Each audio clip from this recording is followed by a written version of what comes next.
अभी तो कुछ टेक्निकल मिस्टेक के कारण वो कुछ सीटें जीत गए थे इस बार, लेकिन इस बार फिर 20, 22, 24 पर रहने वाले हैं, इसलिए वो दर्द उनका अभी प्रकट हो रहा है, जगह जगह पे यही हो रहा है। ऐसा ही आरोप वो भी लगाते हैं कि टेक्निकल से चोर दरवाजे से सरकार लोग बना लिए हैं। देखिए, ग्राउंड जीरो से मैं मनीष ऋषि और अभी हम हैं गोपालगंज जिले के बैकुंठपुर विधानसभा में। बैकुंठपुर विधानसभा में आज भारतीय जनता पार्टी के सक्रिय कार्यकर्ताओं की एक बैठक चल रही थी, जिसमें हमारे साथ भाजपा के प्रदेश महामंत्री मिथिलेश तिवारी जी हैं और लालगंज से माननीय विधायक जी हैं।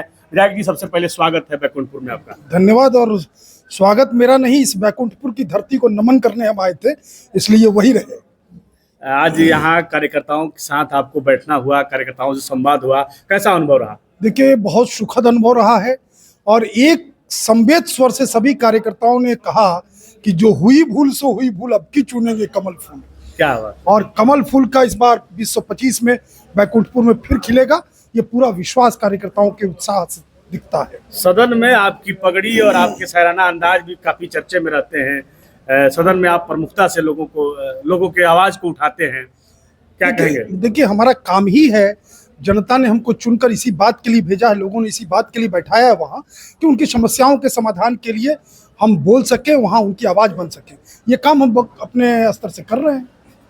यहाँ सक्रिय कार्यकर्ताओं की मीटिंग थी, मीटिंग से क्या मुख्य एजेंडा कार्यकर्ताओं को दिया गया? देखिए, कार्यकर्ताओं को वही तो, जो हुई भूल सो हुई भूल, अब की चुनेंगे कमल फूल। 2025 के चुनाव में भारतीय जनता पार्टी इस बैकुंठपुर की धरती पर कमल खिलाएगी, इसी विश्वास के साथ हम सब लोग बैठे थे।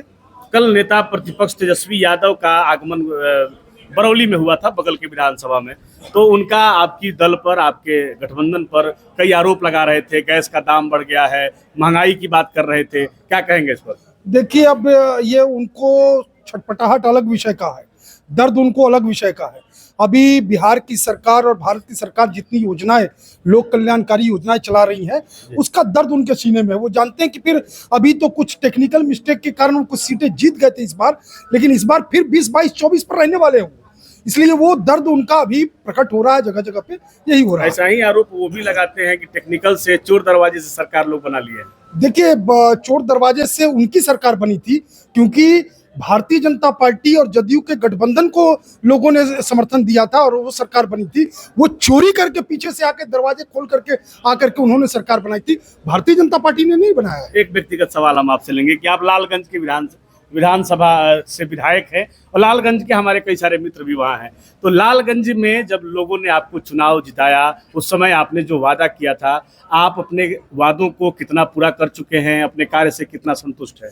देखिए, लोगों ने वहाँ नारा दिया है 5 वर्ष मेरा और 25 वर्ष पीछे का, मतलब 25 वर्ष की तुलना लोग हमारे 5 वर्ष के कार्यकाल से कर रहे हैं। ये लोगों में विश्वास जगा है और तय मानिए कि जो कुछ भी हमने कहा था उसमें 90% से अधिक चीजें हमने पूरी की हैं और जो बाकी 10% बचा है वो भी 1-2 महीने में पूरा होने वाला है। इस चुनाव में लालगंज के लिए क्या आप खास करने वाले हैं? देखिए, चुनाव हम लोग तो, हमारे नेता अटल बिहारी वाजपेयी जी ने भारत की संसद में कहा था कि हम लोग कुकुरमुत्ते की तरह चुनाव के समय जन्म लेने वाली पार्टी नहीं, हम लोग 365 दिन काम करने वाली पार्टी हैं और हम लोग चुनाव के लिए केवल नहीं करते हैं, हम 365 दिन अनवरत जनता की सेवा में खड़े हैं, काम कर रहे हैं और वो लोगों को परिलक्षित भी हो रहा है। बिहार में क्या होगा इस बार? बिहार में क्या होगा? बिहार में एनडीए की सरकार होगा, इसमें कहाँ कुछ सोचना है। मुख्यमंत्री कौन होंगे, लोग यही जानना चाहते हैं। देखिए, मुख्यमंत्री तो वो विधायक दल के बैठक में तय होता है, वो नेतृत्व का विषय वो ऊपर के लोग करेंगे, लेकिन हमारे नीतीश कुमार जी के नेतृत्व में पार्टी को लड़ना है, ये सब पूरा, इसमें कहीं कोई संशय नहीं है। एनडीए के भी सारे नेता, हमारी पार्टी के भी सारे नेता कह चुके हैं कि हम लोग मुख्यमंत्री नीतीश कुमार जी के नेतृत्व में चुनाव लड़ रहे हैं। मतलब फिर एक बार नीतीश कुमार? बिल्कुल। अश्विनी चौबे आज बोले हैं कि नीतीश कुमार जी को उप प्रधानमंत्री बना देंगे। देखिए, किसी व्यक्ति विशेष का विचार हो सकता है, अब ये विचार करना पार्टी का काम है।